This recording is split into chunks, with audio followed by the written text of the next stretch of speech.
আজকের ব্লগটা শুরু করলাম এক অন্যরকম দৃশ্য দিয়ে। আজ হচ্ছিল আমাদের বাড়িতে সকাল সকাল নাম গান। আর আশা করি গ্রাম অঞ্চলে এটা অনেকেই দেখতে পারো, অনেকেই নিয়ম আছে। তো যেহেতু আমাদের বাড়ির সবার অঝোর চলছিল, আজ কিন্তু ওদের তেল হলুদ এগুলো পড়ছে। ঘাট কাজ তো হয়েই গেছে, তো আজ হচ্ছে মাছ ছোঁয়ার দিন। তাই কিন্তু সকাল সকাল ব্রাহ্মণমশাই চলে এসেছিল এই নিয়মগুলো করবেন বলে, সবার মাথায় তেল হলুদ এগুলো ছোঁয়াবেন বলে। তো আমাদের কিন্তু 10 দিনে ঘাট কাজ, 10 দিনে ঘাট কাজ হওয়ার পরে কিন্তু কালকে শ্রাদ্ধ ছিল, আজ ছিল আশপান্না। তো দেখতেই পাচ্ছ এখানে আমাদের সব ফ্যামিলি মেম্বার একে একে বসে পড়েছিল। এই যে আমার মা, তো যাদের বসে থাকতে দেখলে সবাই কিন্তু আমাদের ফ্যামিলি মেম্বার, আমাদের অনেক বড় ফ্যামিলি। তো এদিকে দেখো মামা ঘুম থেকে উঠে গেছে, আর এই ব্রাশটা কিন্তু ওকে এনে দিয়েছিল আমার বাবা। তো এখানে খানিকটা নিয়মকানুন দেখার পরে চলে আসলাম ঘরে। তো এখন দেখো দুই ভাই বোন মিলে ব্রাশ করছে। তো এটা হচ্ছে আমার দিদির ছেলে গুবলাই। তো ওরা দুজনে মিলে কিন্তু এখন ব্রাশ করছে। তারপরে কিন্তু আবার চলে আসলাম ব্রাশ করার পরে এখানে আর একটা নিয়ম দেখতে। তো এটা হচ্ছে আমার ঠাকুর দাদু মাথা করে এটা কী বেশ একটা নিয়েছিল, যদি আমি সব নিয়মকানুন জানি না। তো সেটা নিয়ে ঘুরে কিন্তু এটা ফেলে দিতে হয়।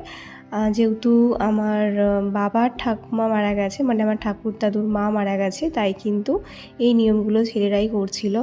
যাই হোক, সব নিয়মকানুন করার পরে কিন্তু আমরা আবার সব স্নান টান করে রেডি হয়ে নিয়েছি। তো এখন দেখো, এখন বমার জন্য থালাটা সাজানো হচ্ছিলো, যা যা রান্না হয়েছে সেই আগ রান্নাটাই কিন্তু তাদের জন্য এখন সাজিয়ে দেওয়া হচ্ছে, তাদের কিন্তু নিবেদন করা হবে।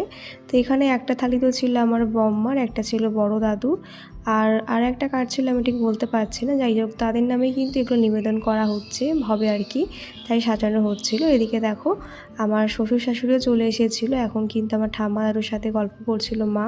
আর এই যে ঘরটা দেখতে পেলে সেটা কিন্তু বম্মার ঘর, যে আর কি মারা গেছেন। তো সেখানে বসে গল্প হচ্ছিল। আর এই হচ্ছে আমার ছোটো মামির মেয়ে, তো ওরাও আজকে এসেছে। ওরা কিন্তু আগের সপ্তাহতেই মুম্বাই থেকে এসেছে, তো ওদেরকে তো আমার ব্লগে দেখেইছো। আর এই হচ্ছে আমার এক কাকার মেয়ে পিউলি। তো সবাই মিলে কিন্তু আজকে সবার সাথে একটু আলাপ করে দিয়েছে তোমাদের সাথে। আর এই হচ্ছে আমার ছোটো মামি, অনেকদিন পর আমার মেয়েকে পেয়ে আদর করছিল।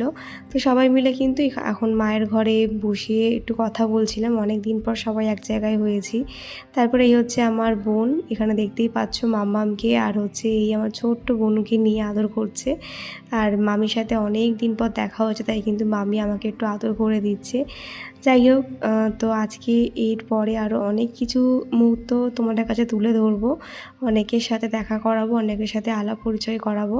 তো এই হচ্ছে আমার দাদু, আমার মামা বাড়ির দাদু। তো যাই হোক, আরও অনেকের সাথে আলাপ পরিচয় করাবো। তো আজকের এই পার্টটা আমি এখানে শেষ করছি, দেখা হচ্ছে নেক্সট পার্ট।